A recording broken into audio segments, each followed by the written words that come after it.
A person who goes down into their grave after the soul has gone and they are in their grave, imagine what will be the condition of an individual there. We believe that there is something known as Dhagtatul Qabr. You know, the grave being made narrow. How is it going to be made narrow? Allah knows, but we believe it. It's going to happen because it's there. The Prophet ﷺ explained it to us. That tightening or the narrowing of that grave, what will happen? And how the person will be tested so much, and how they will be questioned in that grave. It's the truth. The angels will come and they will seat the individual. How it will happen, Allah knows best. But the questions are going to be asked by the angels. Who is your Rabb? Who is your Nabi? What is your deen? And so on. And it's no good for us to say, well, I know the answers every day in the morning. I used to say it 20 times. That's not good enough. If you are following, you will be able to answer. And if you are not following, you won't be able to answer. So here is the mu'min, the one who was believing. He will answer just like that. And he will be given a good resting place. A little perhaps breeze of heaven will be released for that person because of the goodness that the person engaged in his or her life. And the other person, the evil person who engaged in bad and did not turn back to Allah subhanahu wa ta'ala, he will say, or she will say, you know what? Who is your Rabb? Who is your Nabi? What is your deen? And so on. Oh, yeah, I heard people saying something and I used to say something as well. That's what sometimes we're guilty of. Do you know how? We heard people reading the Quran. We just read it. That's all. We just said the same thing without even thinking, what's the meaning of it? What is it? What is this work? How can I live my entire life without knowing what my Maker said? What a fool. Allahu Akbar. I need to know it, because when I die, that sheikh who told me it's haram to look at the meaning of the Quran, he's not going to be there with me to say, oh Allah, I was the one who told us this chap here not to read the meaning. What do you think? It was you, your brain, your mind Allah gave you. You are responsible, you are answerable. Start understanding Allah's plan by reading His book. That's the only book that is valid in existence, subhanallah. It will lead you to the sunnah of Muhammad sallallahu alaihi wasallam. But if you don't have that book, you don't know what it's all about, what do you expect? How are you going to prepare for the akhirah? My brothers and sisters, it's an important message. The preparation for the life after death is the most important thing that I need to prepare for. We will all invest our wealth because we want, mashallah, high-rise building and a little apartment. We will go out and get loans, inshallah, hope they are halal, inshallah. But from wherever we get some loans and we want to, pay back over time because I need to own the house. Do you know what's happening? And I have seen this in a lot of cases of people who've passed away. They took out loans, they wanted big apartments or homes for their families and themselves. Before they could pay back the loan, they were already in need of a palace in the hereafter because they died. So what happens to that loan? Allah subhanahu wa ta'ala says, who is there who is going to give to Allah subhanahu wa ta'ala so that that loan would be multiplied so many-fold? Subhanallah. Are you ready to do for Allah? Spend your time for Allah. Spend your energy for Allah. Abstain from sin for the sake of Allah. You will find its reward multiplied. When you need your palace in the akhirah, it will be there. You will already be given glad tidings of it from the moment the angels come to take your soul away. You've been given glad tidings because you now know, subhanallah, you have an idea. And so the angels that have come are angels that I've seen. One narration makes mention, and it's muttafaq alayh, that the angels, the person who's dying will see the angels, and just the angels, and subhanallah, up to the horizon, wherever the person can see, they will just see this angel, subhanallah. And the angel will come in white. May Allah subhanahu wa ta'ala make that day easy for us. Ameen. Ask Allah to grant us goodness. People have died, and people who did not believe that there was a hereafter are already in the hereafter. What fools, subhanallah. People who did not believe in the hereafter are already in the hereafter. They've gone. Where are we going? Prepare for the grave. People will come, they'll bury you, they'll carry you. Like I always say, there will come a day when the phones will be ringing, the messages will be flying, people will be tweeting and WhatsApping, and people will be putting posters and statuses and so on regarding your days. The day is coming. The day is definitely coming. People will phone. How many times have you received a phone call and a message? Someone you knew, close to you. They say, Inna lillah, the person's gone. Inna lillahi wa inna ilayhi raji'un. How? What happened? Sometimes we are shocked. Well, you know what? The bigger shock will be if you were just taken without preparation. That's a bigger shock. May Allah help us. Because when I go, I'm all alone. If you look at your children carefully, and your parents and your brothers carefully, they belong to Allah before they were even connected to you. But Allah used you to bring them into existence in order to fulfill the bigger plan that He has. That's what it is. But otherwise, Allah owns your child and you do not. Do you know that? Because you have to look after that gift of Allah as a test from Allah in order to earn paradise through the gift of Allah. I have a child temporarily known as my child here in this world. Inshallah, if I use that temporary opportunity to prepare for heaven, I will be getting Jannah solely because of my sacrifice. Same applies with marriage. You are married to someone, it's temporary. But you can eternalize it in certain ways, if Allah wills. Subhanallah. For now, subhanallah, I need to use this gift of Allah that I have by treating her or him in such a way that I earn Jannah. I prepare for my afterlife. It's a sacrifice. It's not easy. And we tell people, and now we need to tell them more and more because materialism is taking over. And we tell people, do you know what? Marriage is a big sacrifice, a huge sacrifice. Without sacrifice, you won't achieve anything. Subhanallah. May Allah subhanahu wa ta'ala help us to sacrifice in a way that He is pleased with us. So let's prepare for the day we are put down, when our families will return. And what is left? The hadith speaks of how when a person is, in the form of a janazah, in the form of a dead person being carried, who follows this person? Family, wealth, deeds following this person. They buried it, and some things go back, and some things stay. What goes back? The family goes back. Before you know it, your wife is married again. Subhanallah. Allahu Akbar. It reminds me, and I must pause for a moment on a lighter note. It reminds me of a person who was really upset in his marriage and so on, and they were not happy. And so something happened, and so the relationship began to improve, and they were working on it and what have you. So the man asked his wife, if I die, will you marry again? That's a question. Imagine, people make their promises as much as they want, but you do not know the circumstances of your spouse. Say, for example, you died and your spouse is struggling so much and they need some form of help. No one's coming to help them. They wouldn't be wrong to marry again. In fact, it's encouraged to marry again, subhanallah. But at the same time, listen to what the spouse says. The woman says, when the husband says, will you marry again? So she says, no. So what will you do? I'll just stay with my sister. Okay. Wow, good answer. And a little while later she asks, what about you? Will you marry again?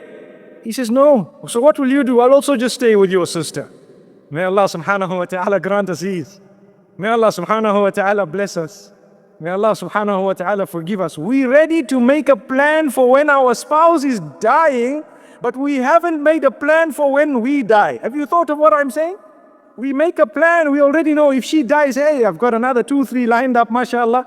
And we don't know, brother, you're dying before her. Subhanallah. May Allah subhanahu wa ta'ala help us to prepare. May Allah help us to prepare, really. This is something that we need to think about. So I was saying, your deeds are the only things that remain with you. Otherwise your wealth goes back, your children are fighting over it, they've stopped talking to each other over it, they have broken the family into 20 pieces over your wealth. Ask those whom this has happened to, they will confirm, yes, it's correct. And what has happened?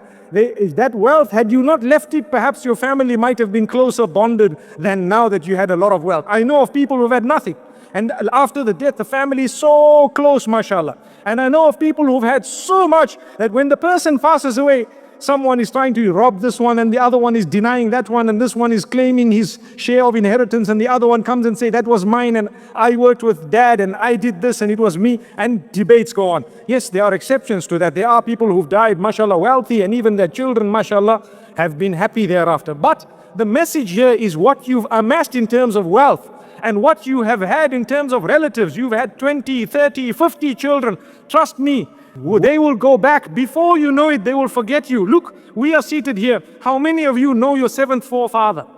I don't know why they call them forefathers. One day when I was young, I used to think the reason why they call them forefathers is you can only remember up to 4 of them. After that, you can't remember. That's a forefather. You remember your forefathers? You say, yes, all 4 of them. May Allah subhanahu wa ta'ala help us. But one wonders, it's a fact. You will not remember your forefathers. How many of us know 7 generations back? But they were important people. You are from their lineage and you don't even know about them. Why? You are their family. But they went, they left you behind, gone. The wealth that they had, well, too late, subhanallah. You might have a piece of land somewhere in one of the rural areas of some place you come from. That was your ancestral land. Big deal, no one wants you there today. May Allah subhanahu wa ta'ala grant us goodness, really. So, what happens is, the thing that comes with you, your deeds come in the form of people sometimes.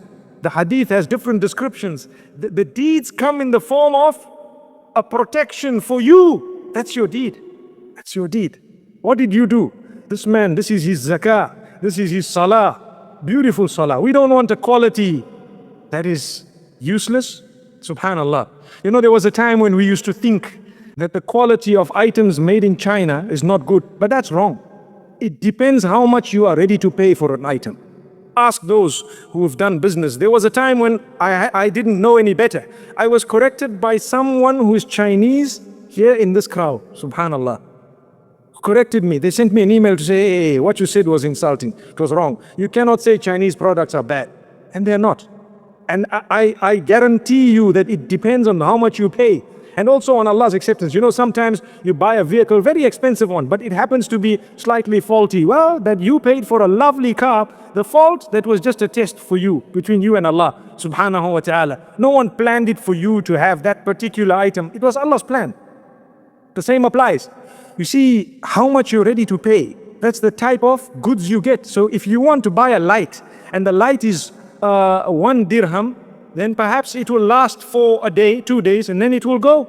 You know, I don't know if you recall the story I told you about a man who only paid 1 cent for the fans that he had. So he bought a whole box of these fans, and he tested one, his wife tested one, and as she held, you know, the fan that opens up, as he held the first fan, it broke. Or his wife held it and it broke. The wife held the second one, it broke. Third one, it broke. So the wife calls him and says, hey, relax. You bought this thing here and these are breaking. They are defects, rejects. We have a wedding coming up. We wanted to distribute these things to all the guests. How did you do this? So he took the boxes and he went back. And he went back to the man on the side of the road selling these boxes. And he says, hey, these things are not working. He says, what do you mean they're not working? They're breaking. The man says, how much did you pay? He says, I paid 1 cent each. I bought the whole box, you know, so many boxes, 4 boxes. I paid 1 cent each. So the man says, oh, there are other ones that come for 1 dirham and another one that comes for 10 dirhams. It depends how much you pay. Did you read the instructions, the ones you paid, the cent ones? Did you look at what it says inside there? He said, no. Well, there's a way of using them. You want to pay it 1 cent, you must know how to use it. So the man says, well, how?